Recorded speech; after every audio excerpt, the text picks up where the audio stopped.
Bonjour les amis, donc aujourd'hui on est toujours donc sur Tulum, dans le Yucatan, hein, dans l'est du Mexique, et donc il est un peu fin de journée, il y a un petit peu de pluie, quelques gouttes, donc c'est plutôt agréable, ça rafraîchit. Et aujourd'hui en fait j'avais envie de parler d'un sujet qui n'est pas forcément simple à aborder parce qu'il mériterait qu'on passe beaucoup de temps et surtout sur une vidéo courte, ça peut je voudrais éviter les mauvaises interprétations.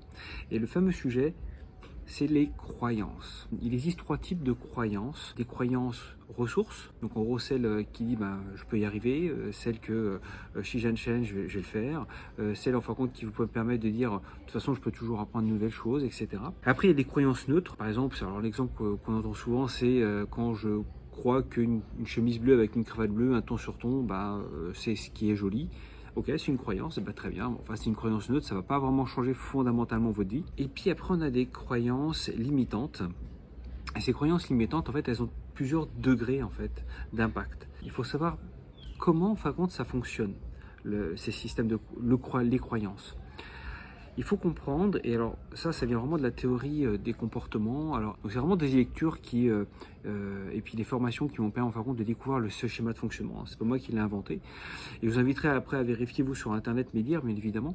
Au démarrage, le fruit en fin de compte, c'est ce qui fait votre expérience. Quand on croit qu'on peut faire quelque chose, eh bien ça va venir avec l'expérience. Ensuite, cette expérience, de fait, vous va permettre d'avoir un comportement. Ce comportement vous permettra ensuite de pouvoir créer des émotions. Et quand on a créé des émotions, eh bien en fait on a des schémas de pensée, donc ce qu'on appelle des représentations mentales. Et ensuite ces schémas de pensée permettent de pouvoir créer de nouvelles croyances ou des croyances. Et après le cercle continue. Et ça, ce schéma est très intéressant. Et quand j'ai découvert ce schéma-là, j'ai dit waouh, c'est super parce que ça veut dire qu'il y a un sens logique. Ce n'est pas vos émotions qui pilotent vos croyances. Ce n'est pas vos comportements qui vont être le pilote de vos croyances. Ce n'est pas vos expériences qui vont être le pilote de vos croyances aussi. Et ça, c'est assez génial en fait.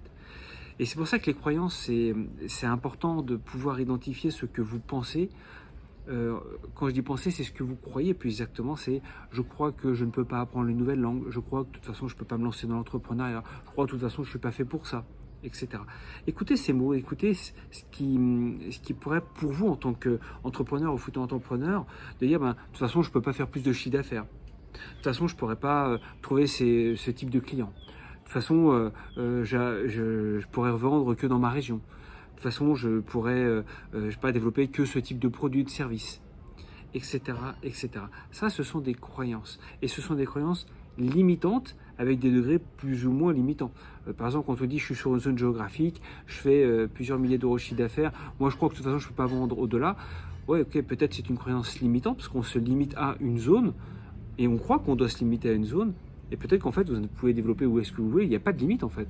En revanche, pour vous, en termes de fonctionnement, vous dites, est-ce que ça a un impact sur votre vie et c'est intéressant de jauger entre 0 et 10. Si 0, c'est peu d'impact et 10, ça a beaucoup d'impact, effectivement, essayez de jauger, est-ce que ça a beaucoup d'impact. Si vous dites sur cette zone-là, en fait, je crois que je ne peux pas vendre plus que sur cette zone, et que vous dites, en fait, ça me permet de vivre, de pouvoir rester dans la région qui m'intéresse, de pouvoir faire un métier qui me plaît, en fait, un impact 0, 5 ou 1 de cette croyance sur cette croyance limitante par rapport à ce que vous faites dans le fonctionnement. Donc, est-ce qu'il y a besoin d'y travailler? J'ai envie de vous dire, pas du tout. En revanche, si cette croyance en disant, voilà, je n'arrive pas à développer mon chiffre d'affaires parce que, admettons, vous êtes dans une région où il y a très peu de population et que vous avez 2 clients et que vous avez besoin d'avoir, je sais pas moi, une quarantaine de clients par mois, eh bien, le problème, c'est que là, vous allez dire, là, je vais être vraiment limité. Donc, l'impact de cette croyance va être peut-être plutôt de 9, voire 10. Et là, dans ces cas-là, il faut trouver des solutions pour pouvoir justement de changer, en fin de compte, cette croyance. Parce qu'avant de vouloir changer et passer à l'action, et c'est ça qui est intéressant dans ce que je vous ai dit tout à l'heure, c'est vos croyances qui vous amènent l'expérience. Donc, l'expérience amène le comportement. Et c'est là que c'est intéressant, c'est que vous, aujourd'hui, vous aurez vraiment toute la possibilité de pouvoir vous dire si, en fin de compte, je décide de vouloir développer mon chiffre d'affaires, parce que là j'ai que 2 clients et qu'il m'en faudrait 40 par mois, et ben dans ces cas-là, ben, si vous avez arrivé à faire sauter cette croyance, ben, vous allez ensuite créer de l'expérience pour dire ben, je vais peut-être trouver des clients ailleurs, et ça vous mènera à trouver d'autres clients sur des clients sur les départements limitrophes, les communes limitrophes, ou peut-être après sur d'autres zones, ou via Internet, etc. Et ça vous amène un comportement pour pouvoir mettre en place des actions qui vous amènera des émotions, qui vous amènera après des schémas de pensée, qui ensuite renforcera votre croyance. Et c'est ça qui est super intéressant, c'est que c'est vous qui êtes toujours pareil, le pilote de tout ça. Mais il faut identifier si c'est une croyance ressource, une croyance neutre, une croyance limitante. Et la croyance limitante, quel est son niveau d'impact? Entre 0 et 10, 0 impact, jusqu'à 10 qui est vraiment très très très bloquant. J'aimerais vous donner deux exemples. Le premier exemple, c'est si vous dites, ben voilà, moi je parle pas anglais, de toute façon à mon âge je pourrais pas apprendre l'anglais. C'est vraiment un exemple qu'on entend couramment. Alors si vous l'avez pas entendu, ben, ça me permettra de l'illustrer avec ces propos. Je crois que je ne peux pas apprendre l'anglais. De fait, votre expérience, ben, vous n'allez pas apprendre des cours d'anglais, donc vous ne changez pas vos comportements.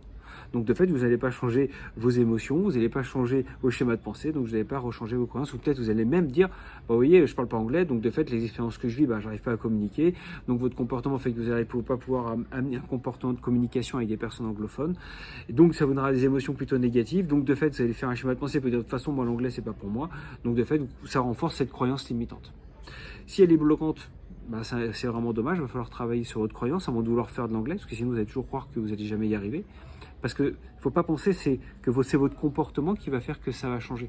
C'est parce qu'il faut travailler à la base sur votre croyance. Pour illustrer toujours sur l'anglais, c'est-à-dire bah, si je dis mais non en fait peut-être que je peux apprendre l'anglais, je pourrais apprendre l'anglais. Alors je ne sais pas du tout parler anglais, je suis peut-être trop vieux, mais bon, je suis peut-être trop vieux, ça c'est une croyance, c'est-à-dire ben ok, je suis peut-être 50 ans, je parle pas anglais, mais j'ai vraiment envie de pouvoir apprendre l'anglais pour pouvoir voyager, parce que j'ai toujours eu une passion de voyager, par exemple. À ce moment-là, bah, vous allez à faire de l'expérience, c'est-à-dire vous allez prendre des cours d'anglais, alors à distance, via Internet, via des profs en présentiel, soit vous allez rencontrer des réseaux de personnes anglophones pour pouvoir échanger, soit vous essayez de partir et vivre en fin de compte des expériences, et c'est ça l'expérience, peut-être en Angleterre ou dans d'autres pays anglophones, pour pouvoir vous permettre ensuite d'avoir un comportement, c'est-à-dire bah, tiens, je vais pouvoir apprendre et là acquérir de nouvelles compétences.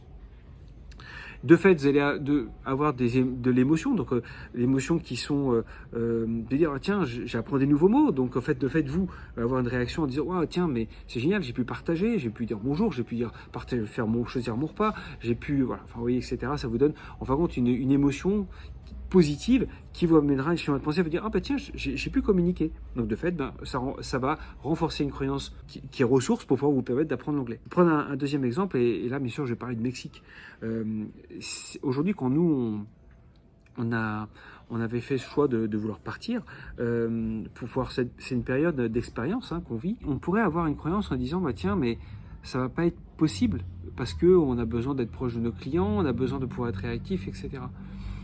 Cette croyance, si en fin de compte on n'avait pas nous travaillé sur la croyance, parce qu'on aura pu toujours avoir de l'expérience, créer de l'expérience ou des comportements, comme je vous l'ai dit tout à l'heure, mais si au départ en fait on ne croyait pas en fait on peut le faire, on croit qu'on peut travailler à distance, on croit qu'on peut échanger, partager, communiquer à distance, eh bien si on n'avait pas cette croyance qui était pour nous une croyance ressource, donc on n'avait pas de blocage sur notre croyance, on n'aurait jamais pu faire l'expérience, donc c'est-à-dire de se dire comment mettre en œuvre ce voyage et quelles sont les actions nécessaires, donc notre comportement de devoir anticiper, donc de pouvoir mettre en place une organisation, travailler en fin de compte avec, à ce coup-ci avec une partie administrative, donc une équipe administrative, une équipe aussi, donc un expert comptable. Vous voyez, en fait, on n'a pas une croyance limitante là-dessus. Pourquoi ?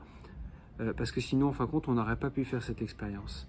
Et c'est pour ça, aujourd'hui, si vous, demain, vous savez vous lancer dans l'entrepreneuriat et que vous croyez que vous n'êtes pas fait pour l'entrepreneuriat. C'est souvent des phrases que j'entends. En fait, tout le monde peut être entrepreneur, mais effectivement, tout le monde, c'est peut-être pas le bon moment. Peut-être que c'est pas les moments de vie. Et ben dans ces cas-là, effectivement, il faut parfois se poser des questions, de se dire est-ce que j'ai besoin de peut-être travailler sur ma croyance, parce que cette croyance permettra de pouvoir vous créer de l'expérience, vous permettra d'être à la base, en fin de compte, de vos comportements, qui sera à la base après de vos émotions, de vos pensées, qui renforcera une croyance, on va dire, ressource pour pouvoir vous accompagner et de croire que vous êtes entrepreneur. Mais ça, vous avez besoin pour ça passer à l'action. Mais si au démarrage, votre croyance vous dit « je ne suis pas fait pour entrepreneur », ça va être difficile. Donc vous voyez, quand tout à l'heure, dans les autres vidéos, en fin de compte, hein, on va dire, je vous parlais de peur ou je vous parlais de confiance en soi, eh bien, tout ça, ce sont des éléments qui marchent ensemble. Mais à la base de tout, et c'est pour ça que les croyances, c'est compliqué, parce que là, je vous fais un rapide résumé en 10 minutes, mais c'est vraiment un élément qui est essentiel, parce que si vous n'y croyez pas, et vous pensez que vous ne pouvez pas y arriver, eh bien, ok, vous n'y arriverez pas. Parce que de toute façon, vous aurez tout plein d'excuses derrière pour justifier et renforcer votre croyance. Parce que vos expériences ne vont pas être justes, en tout cas, elles ne seront pas positives. Votre comportement ne va pas être adapté. Vos émotions vont plutôt être négatives, donc vos schémas de pensée, vont se construire pour pouvoir renforcer cette croyance. Donc attention à vos croyances au départ. Bon, j'espère que j'étais clair, c'est une vidéo encore un petit peu longue cette fois-ci, mais encore une fois, l'idée c'est de vous amener en fin de compte des petits outils pour vous, parce que l'entrepreneuriat c'est toute une aventure, mais c'est aussi une belle aventure pour vous, mieux vous connaître. J'espère que cette vidéo donc, a été vous apporter de la valeur. Si vous avez des questions, n'hésitez pas à les mettre juste en dessous de la vidéo, et si vous avez des éléments pour compléter, avec grand plaisir. Et puis si vous avez aussi des souhaits qu'on aborde sur différents sujets, n'hésitez pas, vous les mettez juste en dessous, et puis on vous gardera pour pouvoir aborder ces sujets-là. Je vous remercie, puis je vous dis à la prochaine vidéo.